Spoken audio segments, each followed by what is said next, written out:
Vladimir Fyodorowski, bonjour. Bonjour. Vous êtes l'écrivain d'origine russe le plus édité en France. Oui. Vos ouvrages traduits dans 28 pays sont devenus des best-sellers. Ancien diplomate, conseiller de Gorbatchev, vous avez été plongé au cœur du pouvoir durant de longues années. Vous présentez aujourd'hui une conférence portant sur les mystères du Kremlin, du docteur Zhivago à la chute du mur de Berlin. Alors, vous avez dit, l'histoire est une clé pour comprendre l'avenir.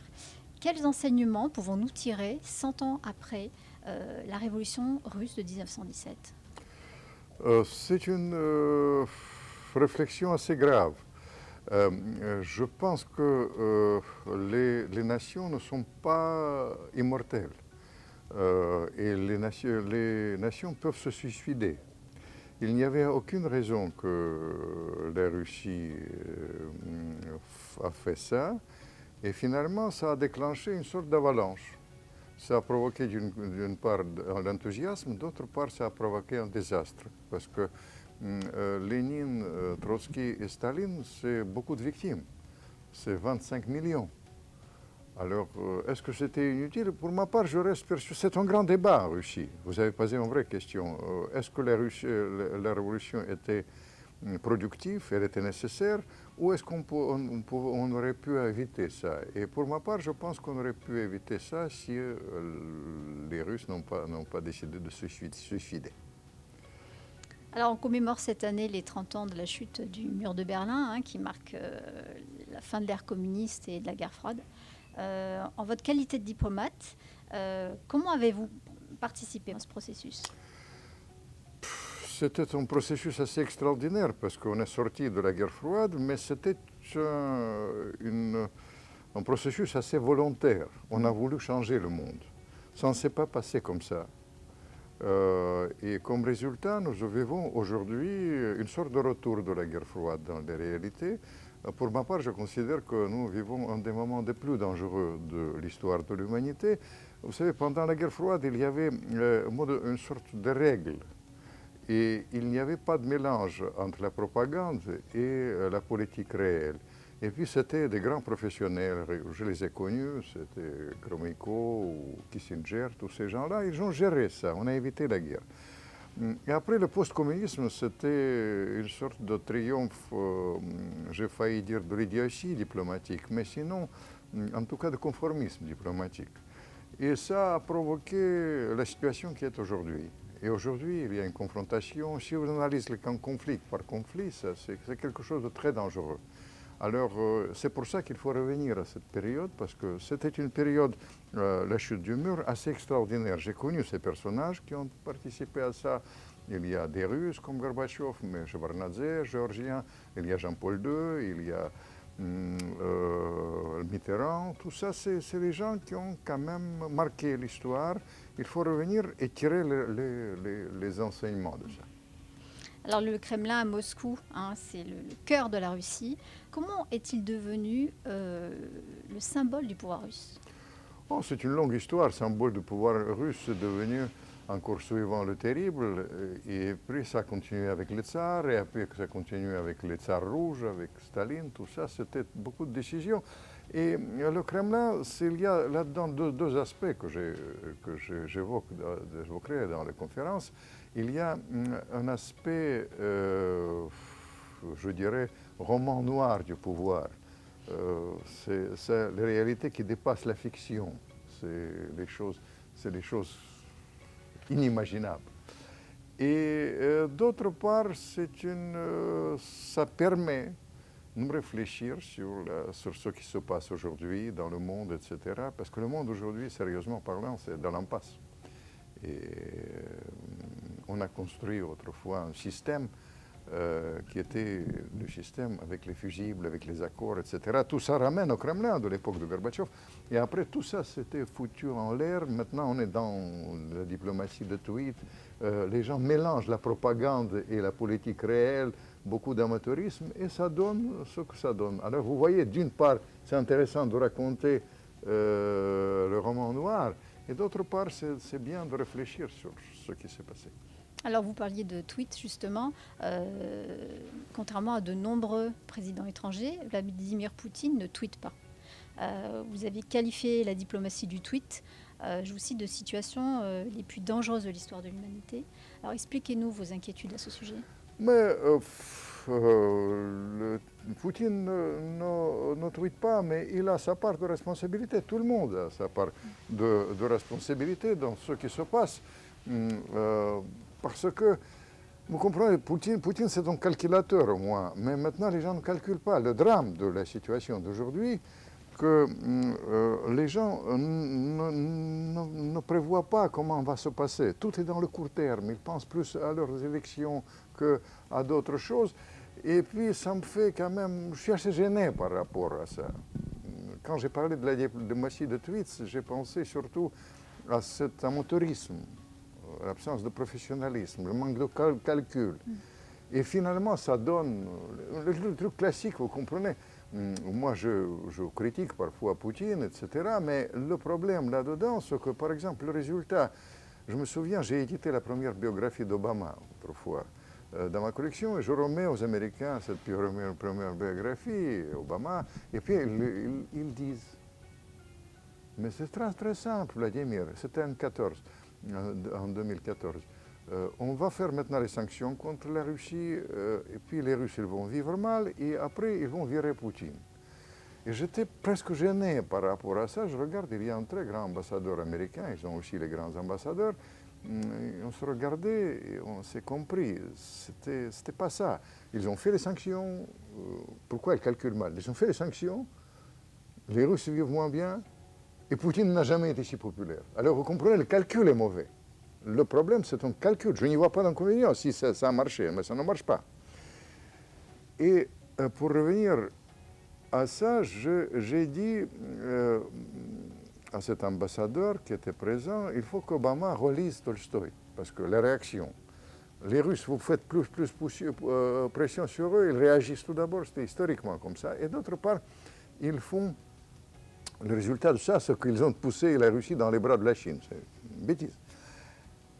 Et il faut qu'il relise Tolstoï. Et mon ambassadeur, au dessert, il m'a dit non, il faut qu'il lise Tolstoï. Et ça, c'est quelque chose de tout à fait significatif, parce qu'en dehors de mélange de genres, la politique réelle, la propagande, il y a beaucoup d'amateurisme, et parfois, les gens sont carrément cultes. Ils ne prévoient pas les choses. Et c'est pour ça qu'il faut revenir à l'histoire, être didactique. Et c'est pour ça surtout qu'il faut arrêter ce processus de dégradation. Par exemple, ces derniers temps, depuis quelques mois, le président Macron, il dit qu'il faut rétablir les rapports avec la Russie. Il utilise le mot il faut revenir à la confiance avec les Russes. Et dans la réalité, moi je le soutiens, ce genre à fond, vraiment. Pourquoi? Parce que l'alternative à ça, c'est la guerre. Les gens ne savent pas. Les gens ne comprennent pas qu'on est arrivé à la confrontation plus grave que la guerre froide. Et dans ce cas-là, ils peuvent oublier leurs assurances-vie. C'est ça le drame qu'il faut arrêter, et c'est pour ça qu'il faut rétablir le dialogue. Les dialogues étaient rompus. Aujourd'hui, pendant la guerre froide, le dialogue continuait. S'il y avait des attentats à Londres, les Russes prévenaient les Anglais. Aujourd'hui, ni les Russes ni les Anglais réciproquement, aucun contact.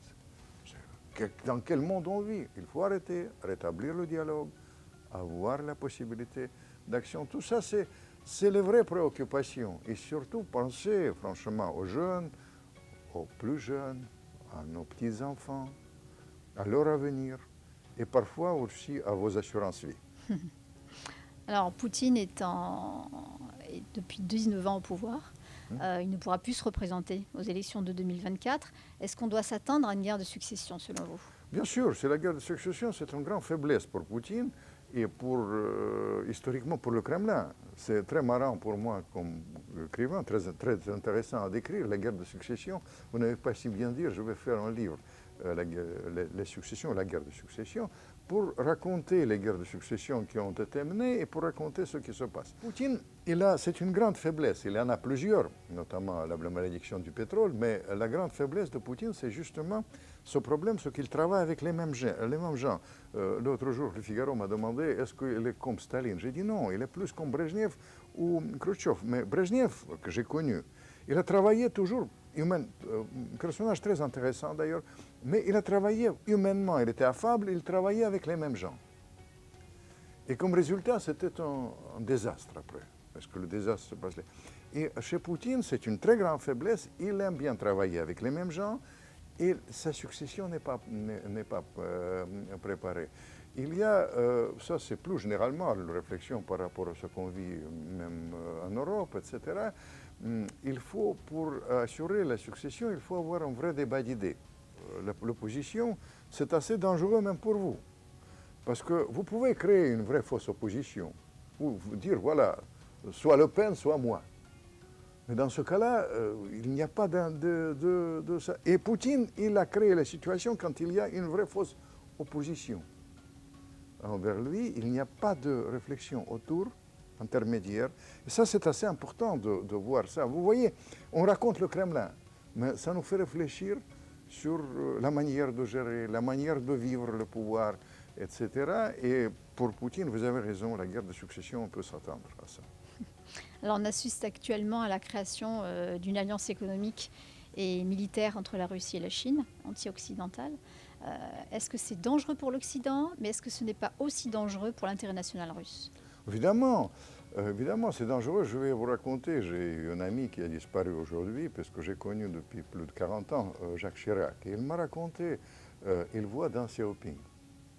Je raconte ça aux Russes, cette anecdote, souvent. C'était juste au début. Deng Xiaoping, c'est celui qui invente la Chine moderne. Si vous voulez comprendre la Chine, l'avenir de la Chine, vous devez revenir à l'inventeur de la Chine, c'est Deng Xiaoping. Et vous connaissez Chirac, elle était spontanée, il boit deux verres de vodka, chinoise évidemment. Il a dit, mon président, en s'adressant à Deng Xiaoping, qu'est-ce que vous allez faire?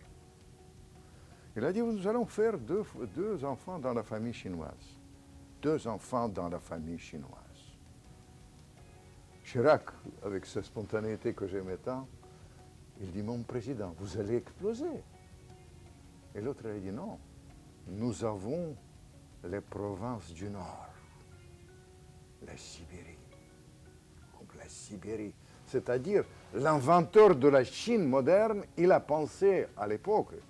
Les Chinois ne parlent pas aujourd'hui de ça.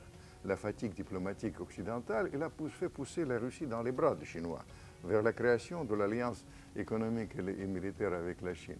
Et la bonne politique, avec ma modeste expérience dans la diplomatie, c'est une politique d'équilibre.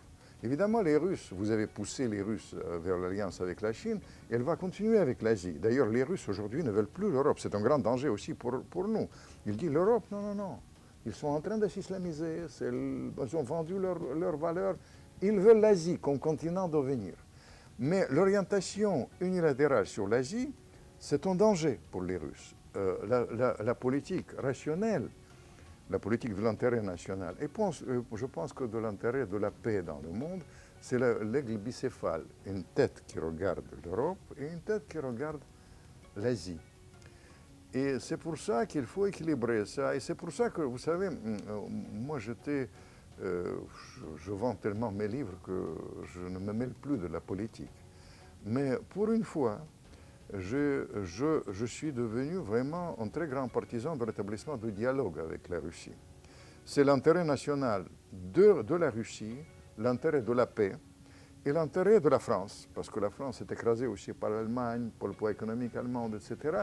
Et c'est pour ça que la démarche du président Macron, c'est une démarche sensée et je le soutiens vraiment à fond. Je vous dis, pour la première fois depuis mes performances pour la liberté de la chute du communisme, je suis revenu.